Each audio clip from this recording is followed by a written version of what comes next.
শাইখুল হাদিস আল্লামা আজিজুল হক রহমতুল্লাহ আলাই, আমরা যার নাম নেওয়া আদর্শের সন্তান, আর আল্লাহর মেহেরবানি আমি ঔরসজাত রক্তের সন্তানও। হুজুর শুধু আদর্শের সন্তান, হুজুর শুধু আদর্শের একবারের সন্তান না, ট্রিপল 3 বার শাইখের কাছে বুখারী শরীফ পড়া সন্তান। আমি শাইখের কাছে একবার বুখারী শরীফ পড়া সন্তান। আমি হযরত শাইখুল হাদিস রহমতুল্লাহ আলাইহির জিন্দেগীর আখেরি সময়গুলোতে একটা সবক পেয়েছি। তিনি বলতেন, আমরা যখন বলতাম শাইখুল হাদিস জিন্দাবাদ, তিনি বলতেন আমার নামে স্লোগান দিয়ে লাভটা কি? তোমরা যতই জিন্দাবাদ বলো, আমি জিন্দা থাকবো না, আজ আছি কাল আমি শেষ, মরে যাব। এখন মামুনুল হক জিন্দাবাদ বলে লাভ নাই, আজ আছি কাল আমি থাকবো না। বলবেন তাহলে কি বলতে হবে? বলতে হবে সেটা যেটা কোনোদিন মরবে না। বলতে হবে দ্বীন ইসলাম, বলতে হবে দ্বীন ইসলাম। এটা হলো মূল স্লোগান আমাদের। বড়ত্বের স্লোগান হবে একমাত্র কার নামে? লিল্লাহি তাকবীর। বড়ত্বের স্লোগান আল্লাহর নামে, জিন্দাবাদের স্লোগান ইসলামের নামে। যাই হোক, আমি বলতেছিলাম এইভাবেই উম্মতের আলেম ওলামাদেরকে যদি সত্যিকার বিরাসতে আম্বিয়ার পূর্ণ জিম্মাদারি জাতির মধ্যে ধারণ করতে হয়, নবীর প্রত্যেকটা কাজের ক্ষেত্রে যোগ্য উত্তরাধিকার তৈরি করা আলেমদের ঐতিহাসিক জিম্মাদারি। সারা দুনিয়া ইসলাম বিজয়ী হবে ইনশাআল্লাহ। পিকিং এর রাজপথে কালেমার পতাকা উড়বে, মস্কোর রাজপ্রাসাদে কালেমার পতাকা উড়বে, ওয়াশিংটন ইসলাম দখল করবে, দিল্লির লাল কেল্লা আবার ইসলাম শাসন করবে, আবার ইসলাম শাসন করবে। আমার নবীর অভিধানে ক্লান্তি বলতে কোনো শব্দ ছিল না, আমার নবীর অভিধানে শ্রান্তি বলতে কোনো শব্দ ছিল না, আমাদের নবীর ইতিহাসে দমে যাওয়া নামক কোনো শব্দ ছিল না। আমার নবীর অভিধানে একটাই শব্দ ছিল, সামনে এগিয়ে চলো, সামনে এগিয়ে চলো। ইসলাম নিয়ে সামনে আগাতে থাকবো, হয় লক্ষ্যে আমরা আমাদের মঞ্জিলে পৌঁছবো, হয় উদ্দেশ্যের সাধন, আর না হয় জীবনের পতন। হয় আমরা বিজয় অর্জন করব, আর না হয় শাহাদাতের পেয়ালা পান করব। মুমিনের কাছে তৃতীয় কোনো অপশন নাই। মক্কায় হয় নাই, তায়েফে হয় নাই, এক ধাক্কায় আল্লাহ পাক সেই দাওয়াত সোনার মদিনায় পৌঁছে দিলেন।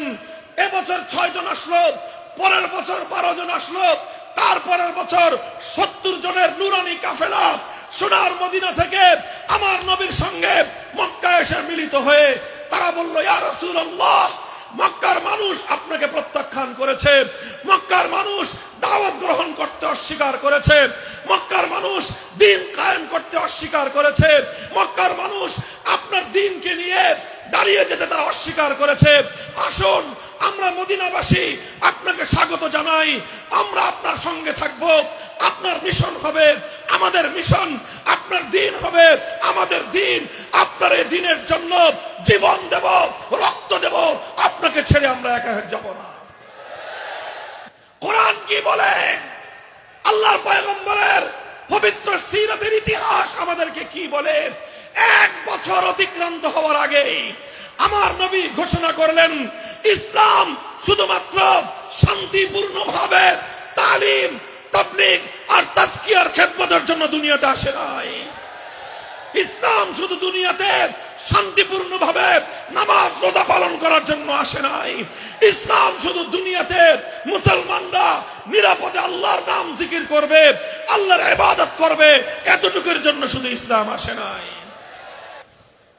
ইসলামের দাওয়াতের সাথে, তালিমের সাথে, তাজকিয়া এবং খানকাহি মেহনতের সাথে আল্লাহর নবী চতুর্থ মেহনত যুক্ত করলেন, যেই মেহনতকে বলা হয় জিহাদের মেহনত, যেই মেহনতকে বলা হয় দ্বীনকে বিজয়ী করার মেহনত। আল্লাহর নবী এই মেহনত নিয়ে গেলেন বদরের রণাঙ্গনে মাত্র 313 জন নিরন্ন নিরস্ত্র অসহায় সাহাবায়ে কেরামকে নিয়ে বদরের রণাঙ্গনে জিহাদ করলেন।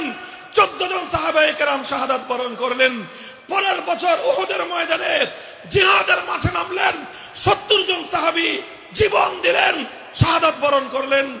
নবীজির প্রাণাধিক প্রিয় চাচা যান হযরতে হামজা রাদিয়াল্লাহু আনহু শাহাদাত বরণ করলেন। শাহাদাতের পরে তার বক্ষ বিদীর্ণ করে কলিজা বের করে বেঈমানের দল সেই কলিজা চিবিয়ে চিবিয়ে খেলো।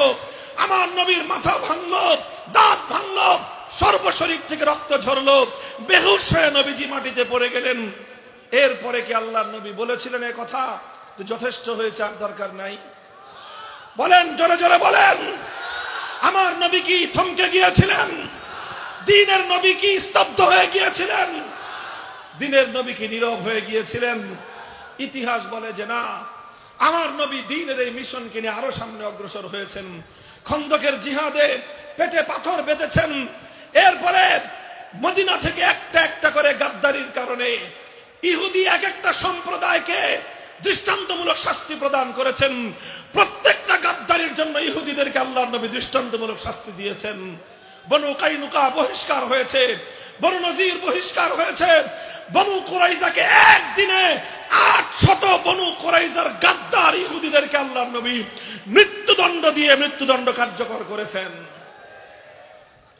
আজ যারা মুসলমানদের খুনি, বাংলাদেশের ইতিহাসের বর্বরতম খুনি, ফ্যাসিবাদী স্বৈরাচারী, আলেম ওলামাদের খুনি, ছাত্র জনতার খুনি, নারী পুরুষের খুনির বিরুদ্ধে ফাঁসির রায় দেখে যাদের অন্তরের মধ্যে মায়া কান্না উঠে, তারা সবচেয়ে বড় পাষণ্ড এবং বর্বর। ওরা মানবতা বিরোধী। ওদের অন্তরের মধ্যে নিরীহ মানুষের জন্য কোনো মায়া মমতা নাই। আল্লাহর পয়গম্বর একদিনে 800 বিশ্বাসঘাতক গাদ্দার ইহুদিদের মৃত্যুদণ্ড কার্যকর করেছেন। মনে রাখবেন, ইসলামের দৃষ্টিতে সব অপরাধের ক্ষমা আছে, গাদ্দারির কোনো ক্ষমা নাই। জাতির সঙ্গে যারা গাদ্দারি করবে, দেশের সঙ্গে যারা গাদ্দারি করে, দেশকে ভিন্ন জাতি ভিন্ন আদর্শের কাছে বিক্রি যারা করে দিবে, তাদের ব্যাপারে নমনীয়তা প্রদর্শন করবার কোনো সুযোগ নাই, কোনো সুযোগ নাই। মুহতারাম হাজিরিন, ইতিহাস আর বেশি বলবো না। আখেরি অধ্যায় ইতিহাসের যেটা আমি বলতে চাই, আসলো 7ম হিজরি। ইতিমধ্যে আল্লাহর নবী সোনার মদিনা থেকে সমস্ত ইহুদিদেরকে উৎখাত করে দিয়েছেন। আল্লাহ নবী বদর উহুদ খন্দকের মাধ্যমে কুরাইশ মক্কার শক্তির কোমর ভেঙে দিয়েছেন। আল্লাহর নবীর জন্য গোটা মদিনায় কোনো বেঈমান ছিল না। পূর্ণ মদিনা ইসলামী রাষ্ট্র প্রতিষ্ঠা হয়েছে, ইসলামী খেলাফত কায়েম হয়েছে, আল্লাহর কোরআনের রাজ কায়েম হয়েছে। এরপরে কি আল্লাহর নবী ক্ষান্তি দিয়েছেন? নবীজি কি মনে করেছেন যে বাস আর সামনে আগানোর প্রয়োজন নাই? বলেন ইতিহাস কি বলে? 7ম হিজরিতে আল্লাহর নবী 1400 সাহাবায়ে কেরাম নিয়ে পবিত্র মক্কার দিকে রওনা করলেন। উমরাতুল হুদাইবিয়া, উমরার উদ্দেশ্যে সফর করলেন। মক্কার উপকণ্ঠে হুদাইবিয়ায় আসার সঙ্গে সঙ্গে কুরাইশরা বাধা দিল। নবীজি বললেন, আমরা উমরা করতে আসছি, যুদ্ধ করতে আসি নাই। তবুও মক্কার কুরাইশরা নবীজিকে মক্কায় ঢুকতে দিল না।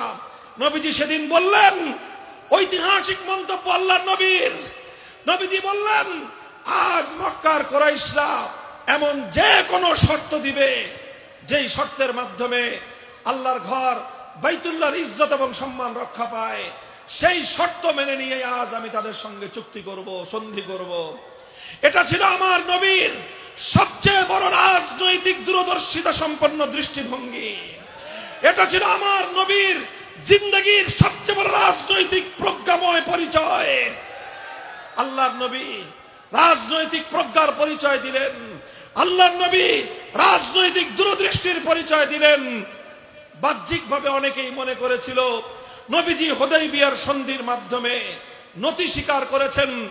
আসলে এটা নতি স্বীকার ছিল না, বরং এই সুলহে হুদাইবিয়ার মাধ্যমে, হুদাইবিয়ার সন্ধির মাধ্যমে আমার নবীর রাজনৈতিক দূরদর্শিতার প্রমাণ হয়। প্রমাণ হয় আল্লাহর নবী শুধু মসজিদের ইমাম ছিলেন না, প্রমাণ হয় আল্লাহর নবী শুধু মুআল্লিম আর শিক্ষক ছিলেন না, প্রমাণ হয় আল্লাহর নবী শুধুমাত্র উম্মতের আত্মশুদ্ধির মুজাক্কি ছিলেন না, প্রমাণ হয় আল্লাহর নবী যেমন উম্মতের ইমাম ছিলেন, যেমন উম্মতের শিক্ষক ছিলেন, যেমন উম্মতের আত্মশুদ্ধির মেহনতকারী ছিলেন, ঠিক তদ্রূপ আমার নবী এই উম্মতের মধ্যে সবচেয়ে দূরদৃষ্টি সম্পন্ন, প্রজ্ঞা সম্পন্ন রাজনৈতিক নেতৃত্বের অধিকারী ছিলেন। কারণ এই হুদায়বিয়ার সন্ধির মাধ্যমে পরবর্তী 2 বছর বিশ্বময় এক বিপ্লব হয়েছিল। পরবর্তী 2 বছরে আল্লাহর নবী রোম সম্রাট, পারস্য সম্রাট, পৃথিবীর বড় বড় সকল সম্রাটদের রাজ দরবার পর্যন্ত কালেমার দাওয়াত পৌঁছে দিতে সক্ষম হয়েছিলেন। হুদায়বিয়ার সন্ধির বরকতে ওই বছরই আরবের মাটিতে ইহুদিদের সর্বশেষ ঘাঁটি খায়বার দখল করে খায়বার থেকে ইহুদিদেরকে উৎখাত করতে সক্ষম হয়েছিলেন। হুদায়বিয়ার সন্ধির বরকতে মাত্র 1 বছরের মাথায় আল্লাহর নবী 8ম হিজরির রমজান মাসে পবিত্র মক্কা মুআজ্জামাকে বিজয় করে বাইতুল্লাহর পবিত্র আঙ্গিনায় আল্লাহর দ্বীনের ঝান্ডা সমুন্নত করতে পেরেছিলেন। মুহতারাম হাজিরিন, ইতিহাস এই জন্য বললাম, এই জায়গা থেকে আমি 2টো কথা আলেম ওলামাদেরকে বলতে চাই। 2টো কথা আজকের এই বিশাল জনসমুদ্রকে লক্ষ্য করে আমি বলতে চাই। লিসেন মি, কান খাড়া করে আমার এই 2টো কথা শুনেন। 1 নম্বর বক্তব্য হলো এই, 1 নম্বর কথা, হুদায়বিয়ার আমার নবীর রাজনৈতিক নেতৃত্বের যেই পরিচয় পাওয়া গিয়েছে, এখান থেকে সাব্যস্ত হয় আম্বিয়ায়ে কেরাম শুধু মসজিদের ইমাম হতেন না, আম্বিয়ায়ে কেরাম শুধু ধর্মীয় নেতা হতেন না, আম্বিয়ায়ে কেরাম যেমন ধর্মীয় নেতৃত্ব দিতেন, রাজনৈতিক নেতৃত্বের ক্ষেত্রেও আম্বিয়ায়ে কেরাম অত্যন্ত দক্ষ এবং প্রজ্ঞা সম্পন্ন ব্যক্তিত্ব হতেন। এই জন্য উলামায়ে কেরাম, আমরা সকলেই জানি হাদিস, আল উলামাউ ওয়ারাসাতুল আম্বিয়া, আলেমগণ নবীদের উত্তরাধিকারী। কথা ঠিক? আলেমগণ নবীদের উত্তরাধিকারী শুধু মসজিদের মেহরাবের মধ্যে? বলেন, আলেমগণ নবীদের উত্তরাধিকারী শুধু মসজিদের জুমার দিনের মিম্বরে? আলেমগণ নবীদের উত্তরাধিকারী শুধুমাত্র দর্স এবং তাদরিসের মুআল্লিম এবং শিক্ষকের মসনদে? আলেমগণ নবীদের উত্তরাধিকারী শুধু উম্মতের আত্মশুদ্ধি আর তাজকিয়ার মেহনতের জন্য খানকাহের গদিতে? আলেমগণ যেমনি ভাবে মসজিদের মেহরাবে নবীর উত্তরাধিকারী, আলেমগণ ইমামতি করবেন, আলেমগণ যেভাবে দর্স এবং তাদরিস তালিমের জন্য নবীদের উত্তরাধিকারী তারা শিক্ষকতা করবেন, আলেমগণ যেরকম নবীদের উত্তরাধিকারী দাওয়াত এবং তাবলীগের ময়দানে তারা দাওয়াতের নেতৃত্ব দিবেন, আলেমগণ যেরকম নবীদের উত্তরাধিকারী তাজকিয়া এবং খানকাহের মেহনতে সেখানে তারা উম্মতের আত্মশুদ্ধির কাজে নেতৃত্ব দিবেন, ঠিক তদ্রূপ এই উম্মতের যে কোন রাজনৈতিক ক্রান্তিকালে উম্মতের উলামায়ে কেরামকে নিয়াবতে নবী, নবীর উত্তরাধিকারের দায়িত্ব পালন করতে গিয়ে জাতিকে রাজনৈতিক নেতৃত্ব প্রদান করতে হবে। লক্ষ লক্ষ পরিবার, গার্জিয়ান নাই, বাপ নাই, মা নাই, প্রতিটি জনপদে শহীদ ইতিম। কে নিবে এই সমস্ত শহীদ আর ইতিমদের দায়িত্ব? এই মোল্লারা রাষ্ট্র প্রতিষ্ঠা করার পর বলেছে, আমার এই রাষ্ট্রে কোন ইতিম, কোন বিধবা, কোন দুস্থ মানুষ না খেয়ে থাকবে না। না খেয়ে থাকলে আমিরুল মুমিনিন না খেয়ে থাকবে, না খেয়ে থাকলে মন্ত্রীরা না খেয়ে থাকবে, না খেয়ে থাকলে বড় লোকরা না খেয়ে থাকবে, কোন ইতিম না খেয়ে থাকবে না। এটাই মোল্লাদের রাষ্ট্র। ডিজিটাল কায়দায় আমাদের দেশের টাকা দিয়ে বিদেশে বেগমপাড়া গড়ে উঠে, এছাড়া বাংলাদেশে আর কোন ডিজিটাল পাই নাই। সব রঙের বাংলাদেশ দেখা শেষ, সোনার বাংলাদেশ দেখা শেষ, নতুন বাংলাদেশ দেখা শেষ, সবুজ বাংলাদেশ দেখা শেষ, ডিজিটাল বাংলাদেশ দেখা শেষ। আগামীর বাংলাদেশ দেখতে চাই ইসলামের বাংলাদেশ, খেলাফতের বাংলাদেশ, আল কোরআনের বাংলাদেশ।